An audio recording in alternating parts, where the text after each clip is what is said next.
Hello and welcome back to the Life Cowboy YouTube channel.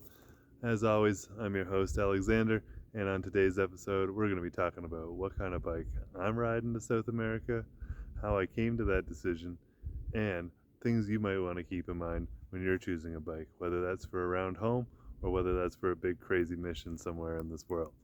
Alright, because you can kind of see it sneaking in there behind me, let's take a closer look at the bike I'm riding. Bam! There it is. 2018 Honda Africa Twin 1000cc Adventure Sports touring model. Of course, it's got all kinds of aftermarket goodies, engine protection, skid plate, hand guards, the Givi split screen windshield. I'm a bit of a taller fellow, so that really helped with the wind buffeting. Of course, Tusk luggage. I'm not sponsored by them yet, but it's really great luggage. And a very necessary $40 sheepskin seat cover. Now, I highly recommend this. If your current seat isn't very comfortable for you, go and get a sheepskin, throw it on there, and try it out before you go buy that fancy and super expensive aftermarket seat. This thing made a world of difference for me, so I'm sure it'll make a world of difference for you. Of course, this is a bit of a big bike, and that is all the rage on the internet these days. Do you take the big bike? Are they necessary? Do you take the small bike? Do you take something in between? Now, what I believe it comes down to is your how comfortable you are on that machine. If you're comfortable on a 300cc bike, take that. And keep in mind, you're going to be comfortable on this for many, many, many miles every day for potentially months on end. That's really the big question. And the comfortable factor, that involves many things, not just do you ride comfortably on it, you're not being blown around by the wind too much. Is it, do your feet touch the ground? Can you handle the bike in tricky situations comfortably? That's kind of a big factor to keep in mind. Your experience level will really play into this too. If you're very experienced with bikes, it might be a lot easier for you to throw your leg over just about anything and take whatever you want on a mission like this. But if you're not, then maybe consider something a little bit smaller.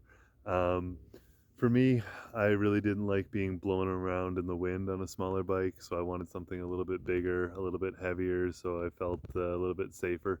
Feels a little bit nicer in traffic to be on something a little bit bigger, at least for me, anyways. So I thought I'd be fine on a big bike like this, and so far it hasn't shown me any issues. I took it up a very bumpy, rough, rutted out road just to get here, and yeah, there were no issues with that.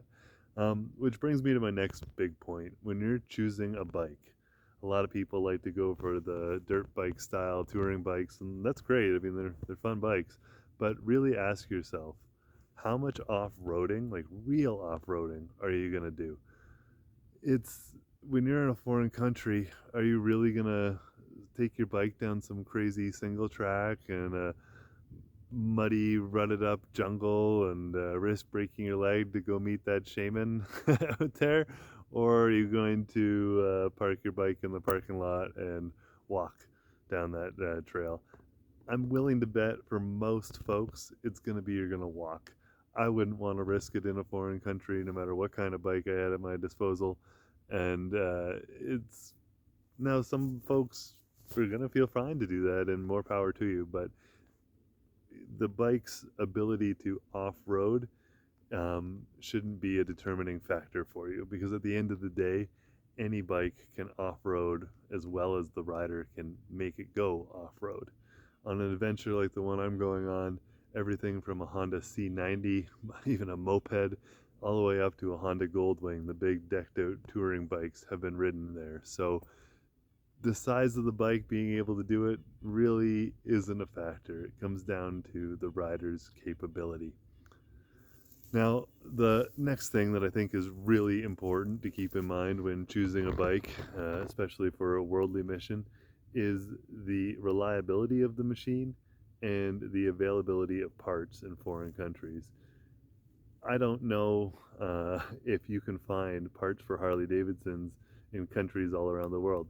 That might be challenging. Now, there are some people who ride Harleys all around the world, but you might have to factor in that getting parts for those things is a little bit harder.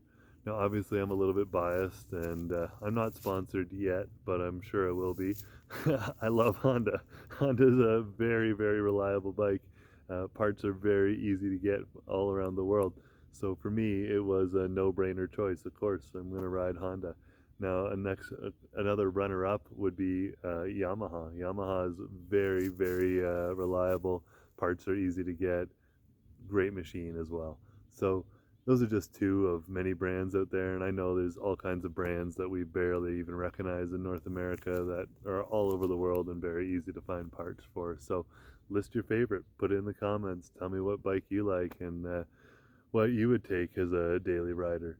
Um, I hope this information is a little bit helpful. Remember, are you comfortable on it? Is it reliable and easy for you to find parts and fix?